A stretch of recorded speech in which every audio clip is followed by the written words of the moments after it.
So I'll be showing you how to check your Roku TV remote battery level. So from the home screen of your Roku TV, simply scroll down to settings, select that.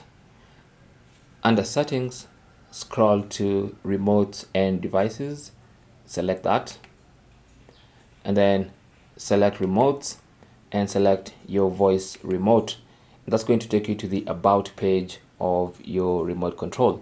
And as you can see in the about page, I have when this was last used, it says in use because it's what I'm using right now. The battery level is 73%, and of course the MAC address of this remote is that, the firmware version is that, the name of the voice remote is that, and that's the model of my remote. Okay, thanks for watching.